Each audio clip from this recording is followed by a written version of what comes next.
देताना पूर्ण जगाला देतो. तर ह्या वर्षी तो संकेत आहे गिफ्ट टू गेन.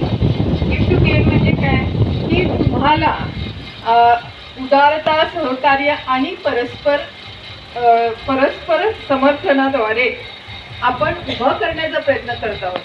आता फॉर एक्झाम्पल, आता तुम्हाला एवढ्या सगळ्या योजना सांगितल्या आहेत, हे तुम्हाला द्यायचा प्रयत्न करत आहेत आणि त्याच्यानी तुम्ही उभे राहणार आहात. आणि हे तुम्ही उभा राहिल्यावर तुम्ही एक सुदृढ समाज आणि एक सशक्त देश तयार करणार आहात.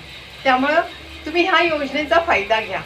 आता ह्या योजनेचा फायदा घेताना अजून एक गोष्ट आहे की गिफ्ट टू गेन हा हेतू जो आहे तो महिलांच्या सक्षमीकरणासाठी, जे आता त्यांनी तुम्हाला सांगितलेलं आहे, शिक्षणासाठी, आरोग्यासाठी आणि समान संधीसाठी उदार मनाने योगदान केलं जातं, ज्याच्या पाठिंबाने आपला संपूर्ण समाज आणि अर्थव्यवस्था ही मजबूत होणार आहे.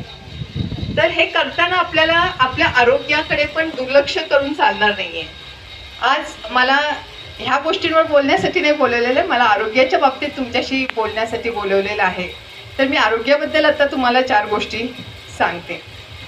आरोग्य म्हटलं तर फक्त तुम्ही 2 वेळेस जेवला, 4 वेळेस जेवला, नाहीतर मी आज 1 दिवस जेवलेच नाही, उपवास केला म्हणून माझं वजन कमी यायला पाहिजे, ही गोष्ट महत्त्वाची नाही आहे. तर एक चांगलं आहार, चांगला व्यायाम आणि चांगलं आपलं मानसिक संतुलन, ह्या 3 गोष्टीची सांगड घातली तर तुमचं आरोग्याचं संतुलन राहणार आहे. आणि हे आरोग्याचं संतुलन राहिलं तुमचं तरच हे सक्षमीकरणासाठी जे तुम्ही आता हे सगळे आपल्यासाठी मदत करतायत, तर त्यासाठी तुम्ही उभा राहू शकाल, तुम्ही त्याला तोंड देऊ शकाल आणि पुढे आयुष्यात पुढे अजून कितीतरी वर्ष तुम्ही काम करत राहू शकाल.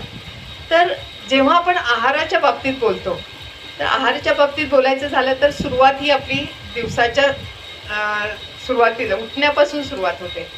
तर आपण काय करतो, उठलं की पहिल्यांदा गॅसवरती नाही तर चुलीवरती चहाचं भांडं चढवतो. तर आता तुम्ही सर्वांनी इथे एक पण करा की मी चहा प्यायचा बंद करणार आहे. त्याऐवजी मी 1 ग्लास कोमट पाणी पी.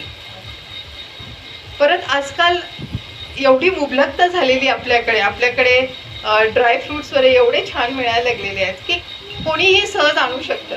तर रात्री झोपताना तुम्ही 5 बदाम, प्रत्येकाच्या नावाने 5 बदाम, 1 अक्रोड भिजत घाला. सकाळी उठून त्या पाण्याच्या ग्लास बरोबर ते खावा. हे खाल्लं की तुम्ही 9 वाजता नाश्ता करा. नाश्त्यामध्ये तुम्ही जर समजा तुम्ही कुठे कामाला जात असता, चपाती भाजी केली असेल तरी चपाती भाजी खावा सकाळी, चुकीचं काही नाही आहे. तर पण काहीतरी खावा.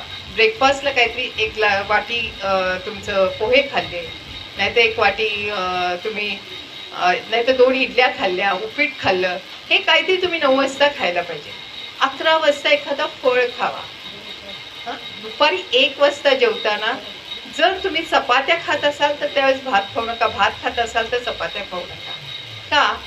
इंग्लिशमध्ये आपण त्याला कार्बोहायड्रेट्स म्हणतो, ते कमी ठेवायला पाहिजे. आणि प्रथिनांचं प्रमाण, विटॅमिन्सचं प्रमाण जास्त ठेवायला पाहिजे की जे तुम्हाला ताकद देणार आहे काम करण्यासाठी.